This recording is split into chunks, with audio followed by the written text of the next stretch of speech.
పద్మపీఠంపై నిలుచుని సూర్య కటారి అనే నందక ఖడ్గాన్ని ధరించి భక్తులకు దర్శనమిస్తాడా శ్రీహరి. దివ్యాభరణాలు, కిరీటం, తిరునామం, వక్షస్థలంలో శ్రీ మహాలక్ష్మి, శంకు చక్రకటి వరద హస్తాలతో ఆ దేవదేవుడు భక్తులను అనుగ్రహిస్తాడు. స్వామివారు శిరస్సు నుంచి పాదం వరకు 9.5 అడుగుల ఎత్తుంటారని నిత్య కైంకర్యాలు నిర్వహించే అర్చకులు చెబుతుంటారు.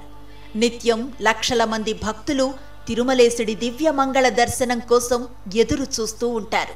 అందుకే ఆ దేవదేవుణ్ణి దర్శించుకునే భాగ్యం 2 క్షణాలను మించి లభించదు. సుమారుగా 9 అడుగుల వరకు ఆయన ఎత్తు ఉంటుందని మా పూర్వీకులు చెప్పగా మేము రోజు తాకి చూస్తూ ఉన్నాము.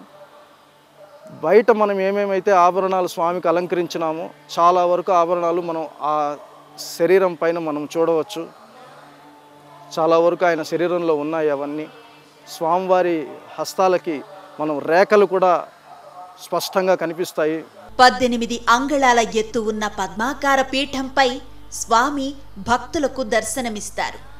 గురువారం సాయంకాలం, శుక్రవారం తప్ప మిగిలిన రోజుల్లో ఈ పాదపీఠం, స్వామి పాదాలు పుష్పాలు, తులసి దళాలతో కప్పబడి ఉంటాయి. స్వామి కుడి హస్తంలో వరద ముద్రతో ఉంటారు. తన కుడి అరచేతిని తెరిచి కిందకి చూపిస్తుంటారు.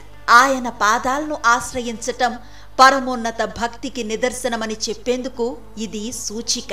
వెనుక భాగం స్వామివారి దివ్యమైన దర్శనం కొంతమంది అర్చకులకు మాత్రమే లభ్యమవుతుంది.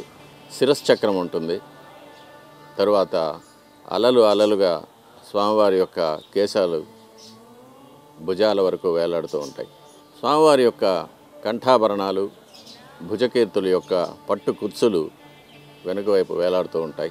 కౌపీనం నడుమున దర్శనమిస్తూ ఉంటుంది.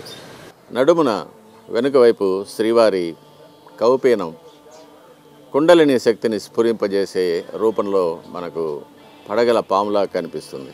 ఇవన్నీ భక్తులు దర్శించుకోవడానికి వీలు లేని కొన్ని అంశాలు. శ్రీచరణాలు ఇలలో భక్తులను ఉద్ధరించడానికి మోపిన పాదాలే శ్రీచరణాలు.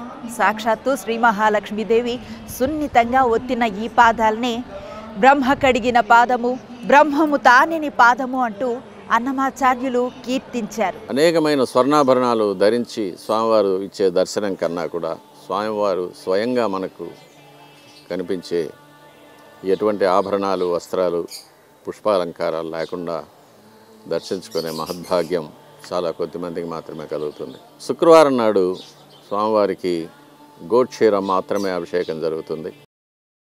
ఆ విష్ణుమూర్తే స్వయంభూమూర్తిగా భక్తుల కోసం వైకుంఠం నుంచి దిగి వస్తే ఇక ఆ మూల విరాట్ సౌందర్యం గురించి, మహిమ గురించి, ప్రత్యేకతల గురించి ఏమని వర్ణించాలి, ఎన్నని వివరించాలి?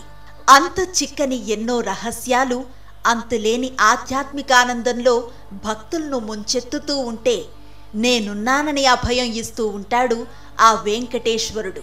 ఆ స్వామి మనస్సు నిండా ఉన్నా ఆ రూపం మాత్రం భక్తుల మదిలో అలానే నిలవదు. ఇది కోట్ల మంది భక్తులకు అనుభవం. ఎందుకంటే ఆ అనంత తేజోతత్వం ఎంతో తపస్సు చేస్తే కానీ సిద్ధించదు. అందరు దేవతలతో పాటు, నవగ్రహాలతో పాటు, పరిషత్ దేవతలతో, విద్యాధరులతో, కిన్నరులతో, కింపురుషులతో పాటుగా మేము వెళ్ళి దర్శనం చేసుకుంటూ ఉన్నాము. అసంఖ్యాకమైనటువంటి ఆ భక్త బృందముల మధ్యలో వెళ్ళి శ్రీనివాసుణ్ణి దర్శించే వరకు కూడా శ్రీనివాసుణ్ణే మేము ధ్యానించాం. ఆ శ్రీనివాసుణ్ణి చూసాం. శ్రీనివాస దర్శన జనిత ఆనందాన్ని అనుభవించాం. క్షణంలో బయటకు వచ్చేప్పటికీ ఆ మూర్తి యొక్క స్వరూపము మన మనస్సు పైన నిలవడం లేదు. ఎందుకని అని అంటే ఆ మూర్తి యొక్క ఆ అనంత తేజోతత్వం అనేటువంటిది అది ఎంతో తపస్సు చేస్తే కానీ లభించదు. చింతించే యోగీంద్రుల చిత్త సరోజములలో సంతతము నిలిచిన సాకారము, వింతలుగా మునులెల్ల వెతికి కనేయట్టి కాంతులు చెన్నుమీరిన కైవల్య పదము అంటారు. వెంకటేశ్వరుడు భక్త వత్సలుడు. భక్తులపై ఆయన చూపినట్లుగా ప్రేమ, వాత్సల్యం వేరొకరు చూపలేరు.